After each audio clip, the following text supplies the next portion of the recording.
Bonjour à tous et bienvenue dans cette nouvelle vidéo sur la gestion des alarmes et des événements dans le système numérique de contrôle commande, dans le DCS, Distributed Control. J'aurais dû dire système Distributed Control commande de Santum VP du fabricant Yokogawa. Je précise que la vidéo est tournée sur, je pense, la release avec une version un peu antérieure, mais les principes restent les mêmes, même sur la nouvelle version. Donc, sur cette chaîne, on parle de technologie, notamment dans tout ce qui concerne les automatismes industriels. On a déjà pas mal de sujets en quelques mois qui ont été abordés. On a l'OPCU avec Aviva Plan SCADA, comment le configurer. On a tout un documentaire ou bien tout un cours assez fourni de près d'une heure de temps sur les Distributed Control Systems.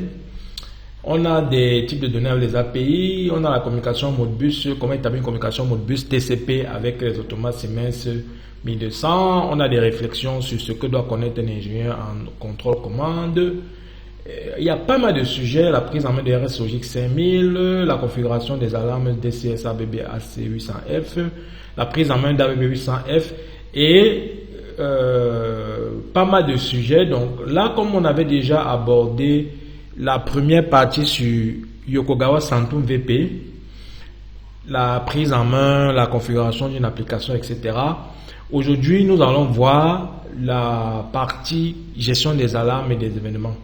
Donc, je vous invite à rester très attentif parce que ça fait partie justement de la conception d'un système. On ne peut pas configurer un DCS sans tenir compte des alarmes et des événements.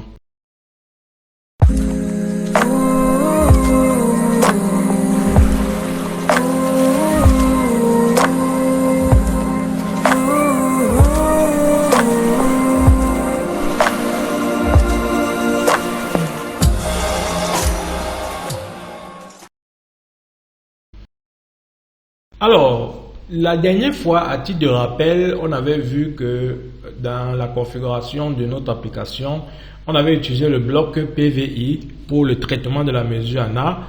En entrée ici, j'aurais dû connecter le tag de l'entrée ANA qui a été défini dans la configuration matérielle.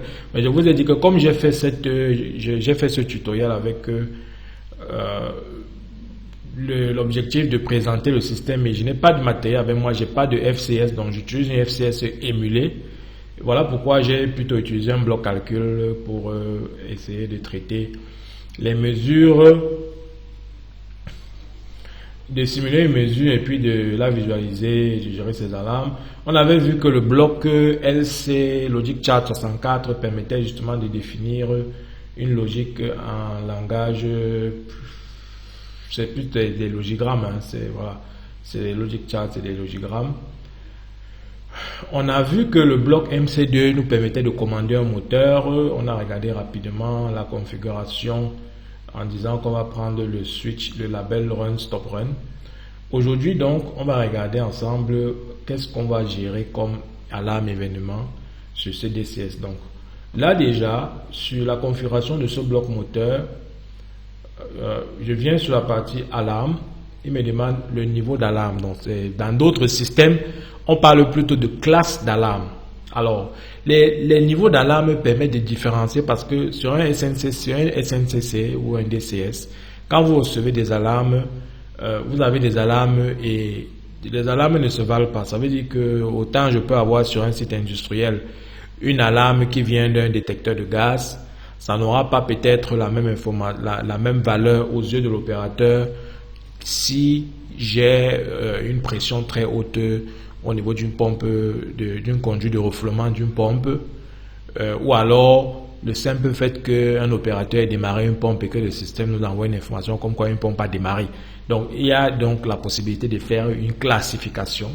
Et l'opérateur, dans sa supervision, il aura justement des couleurs associées à différents niveaux d'alarme. Il pourra faire des filtres, des traits, etc. Donc, ça, c'est ici qu'on règle le niveau d'alarme. Donc, Là, il y a plusieurs niveaux qui sont définis. Le high, c'est 1, le medium, c'est 2, le low, c'est 3. Le 4, c'est logging. Voilà, logging, c'est juste quand vous voulez faire de l'enregistrement des valeurs, etc. Donc, moi, je ne vais pas changer, je vais laisser 2. Alors, input open alarm, c'est les alarmes qui sont relatives au capteur, est-ce qu'on est connecté, etc. Ici, c'est configuré sur high low both. On a le high low limit alarm. C'est pareil. Hein. Hysteresis, on a 2%.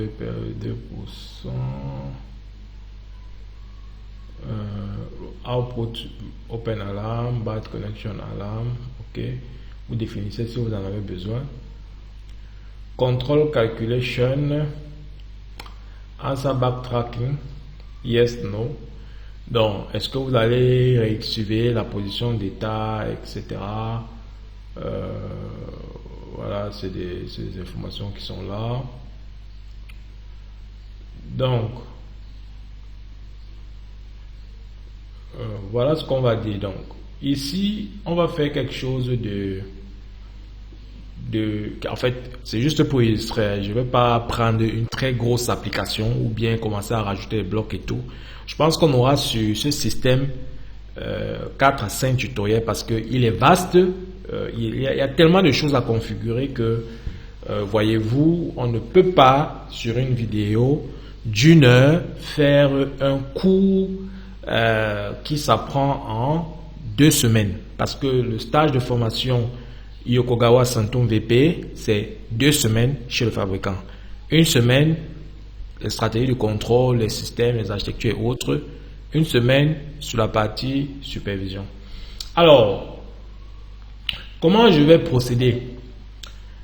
Je vais donc venir au niveau de mon système View. Ici, j'ai des messages. Ok, j'ai des messages. J'ai ce qu'on appelle des annonciators. J'ouvre mon annonciator. Qu'est-ce que j'ai sur mes différents annonciators? Je peux dire, ici, je peux dire que j'ai ma pompe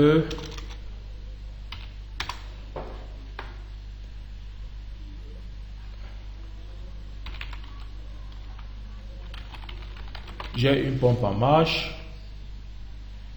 et il va falloir définir un tag. Je vais mettre P100 MA. Je valide, j'enregistre. Pas d'erreur, déjà c'est bon. Ensuite, cet annonciateur, il y a lieu de l'utiliser, c'est une variable, hein, c'est une variable booléenne, etc. C'est une variable qui peut... C'est une variable qui peut fonctionner, enfin c'est une variable qui peut... donc ici, on va prendre le run, stop run. Donc j'enregistre. Voilà, c'est une variable. Donc j'ai la variable, on l'a mis P100MA. Alors, je vais revenir dans mon control drawing et je vais reprendre ma logique. Ici, j'ai une logique. Et l'idée de base est celle de se dire que quand je suis justement en... Je fais une copie de ce bloc. Quand j'ai mon CSV qui est à 0, on va prendre à 2. On va regarder ensemble qu'est-ce qu'on peut faire. P100 MA.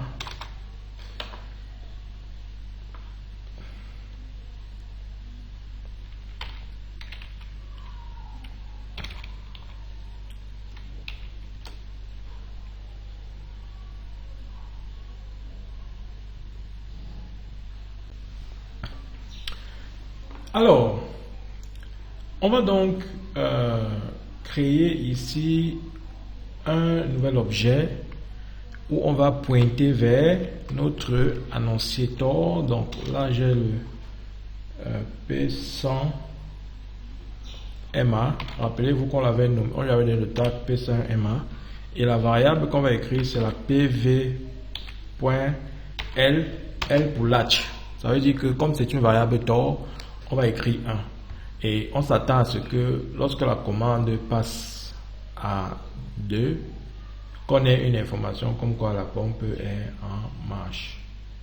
Donc,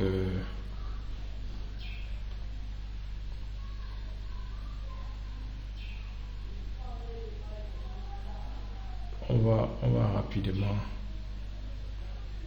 rapidement faire ce câblage là.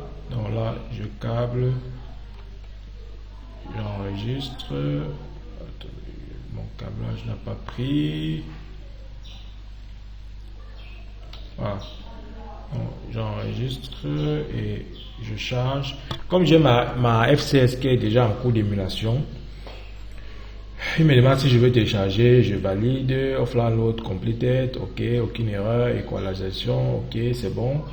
Et je vais donc revenir sur ma vue, on va regarder la vue. Voilà. Rappelez-vous que l'application ici, il fallait faire du tutoriel, hein. Il fallait commander la pompe quand on excède un certain seuil, etc. Donc, je vais appeler mon bloc de calcul est là, c'est lui qui me simule la mesure. Donc, ici, si je lui donne une mesure de 50, qu'est-ce qui se passe? Rien ne se passe.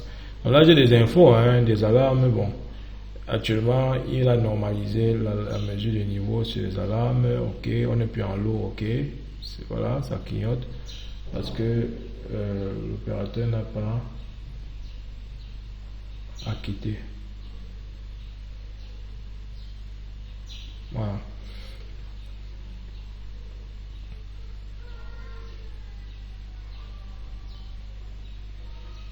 Donc là, quand on acquitte, voilà, j'ai acquitté. Alors, je fais monter mon niveau à 86. Le niveau monte à 86. Ma pompe se met en marche. Donc, regardez ici. On a P100MA, c'est le tag de l'annonciateur, le tag du message qui s'affiche. Le texte du message, pompe en marche. Et c'est une alarme. Donc, maintenant, si je clique là, vous voyez le label qu'il fallait choisir Stop Run. Il est run pour dire que la pompe est actuellement en train de fonctionner. C'est une information additionnelle qui revient en fait pour guider l'opérateur. Donc à vous de voir ce que vous avez besoin de faire avec. Là, quand j'ai acquitté, c'est resté fixe. Et si j'ouvre mes process alarmes, voilà mes process alarmes, voilà, j'ai ma pompe en marche, elle est en marche et j'ai le niveau haut. Donc le niveau haut aussi, je peux l'acquitter. Donc, je vais refaire tomber le niveau. Supposons qu'on passe à 5. La pompe s'arrête. L'annonciateur disparaît totalement. Par contre, j'ai une alarme de mesure niveau low. Voilà. Donc, ici, low, on sait très bien que ça veut dire que le niveau est bas. Donc, ça vient du capteur LI100 et on sait que le niveau est bas. Si je refais monter là, on va prendre plutôt à 99,56. Il m'a fait monter, il m'a sorti à la fois le high alarm, le high alarm et ma pompe qui est en marche. Donc j'acquitte.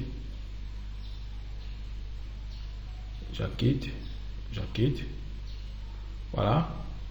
Et là, si je repasse à 45.13, je reste avec la pompe en marche. Ok. Ensuite, je vais descendre à 32.6, 31.2,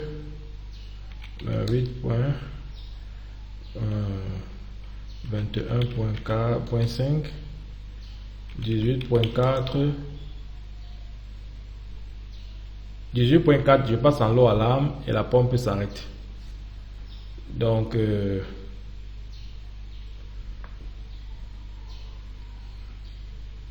alors on a des boutons pour faire des filtres, on a des boutons pour faire des filtres si vous voulez filtrer des alarmes d'un contrôleur en particulier.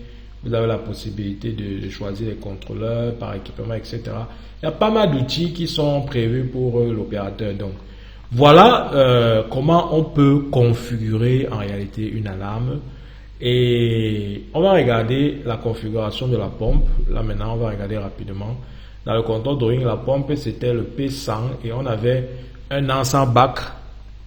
On avait un retour de marche qui venait du XOI 100. On va essayer de jouer avec. Donc, XOI 100 c'est un bloc. Et dans le Yokogawa, tout ce qui est bloc, on peut l'appeler. Alors, actuellement, il est à 0. Bien évidemment, je ne pourrais pas facilement jouer avec parce que comme je suis en simulation et que j'ai câblé les sorties sur les entrées, donc là, si je le passe à 1, voilà, vous voyez, si je le passe à 1, on va ouvrir aussi le FSP2, la pompe.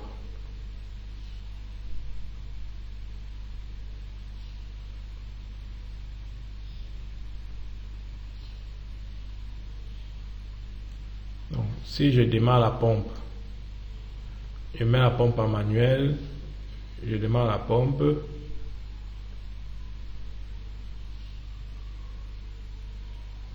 voyez, là, sa bac, il passe à 0. Et là, si je le mets en stop, il ne passe pas parce que justement, je suis en simulation et j'ai décidé de câbler, de boucler.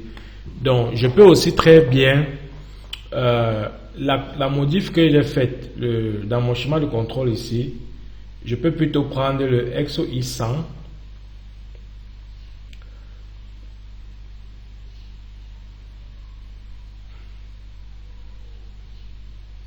Au lieu de prendre le CSV qui n'est pas en fait le retour de marche réellement, je peux prendre ici le XOI 100.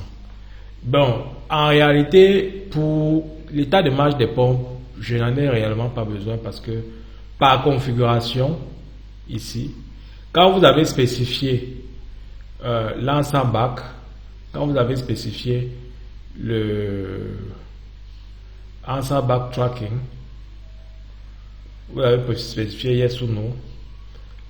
En fait, vous avez même des alarmes vous avez un traitement qui est fait directement sur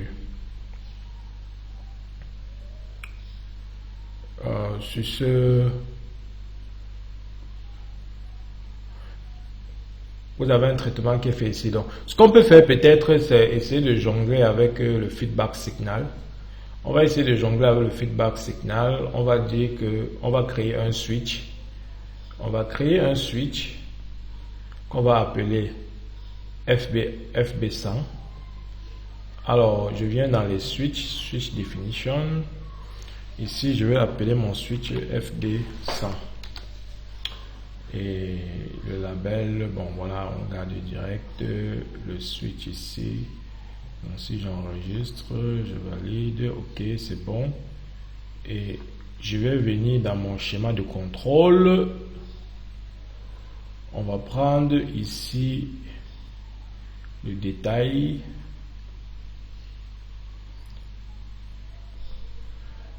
On va prendre ici le FB100. Voilà, bon. Je charge vers mon contrôleur. Ok, il ne veut pas, il n'a pas du tout apprécié. Ouais, il n'a pas apprécié. Je pense que c'est parce que j'ai déjà en fait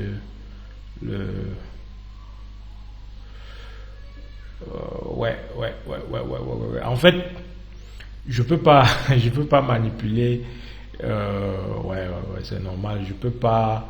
Ce qu'on va faire, c'est qu'on va plutôt couper là pour mettre ici. Je peux pas prendre un switch comme feedback signal. C'est pas bon. Donc là, j'ai coupé cette connexion. J'enregistre. Alors, je vais revenir sur mes vues de supervision. Donc, je vais prendre ma vue. On va prendre ma vue de supervision. Ensuite, je vais prendre le faceplate de la pompe. Ok. Voilà. Donc, si je pose... Voilà, le feedback, il est toujours en train de revenir sur... Il est toujours en train de revenir sur 1 là.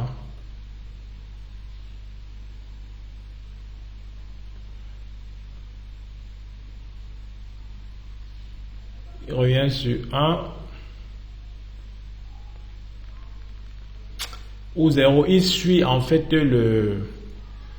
la consigne. C'est parce que je suis resté en simulation et en simulation j'ai décidé. Donc normalement ce qui devait se passer c'est que si j'ai un feedback qui est différent, donc ça c'est la feedback value. Si j'ai un feedback qui est différent en fait de la commande de la pompe, la manipulated value, normalement je dois revenir sur je dois avoir une alarme. Et ici quand vous voyez le P100MA NR signifie tout simplement que normalize, ça veut dire qu'on a juste normalisé, on a normalisé cette alarme.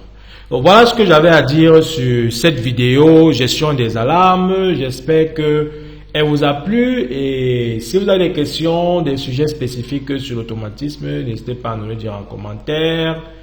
Et ce qu'on peut dire, c'est que restez connectés, partagez au maximum cette vidéo, restez connectés sur la chaîne pour ne manquer aucune nouvelle vidéo.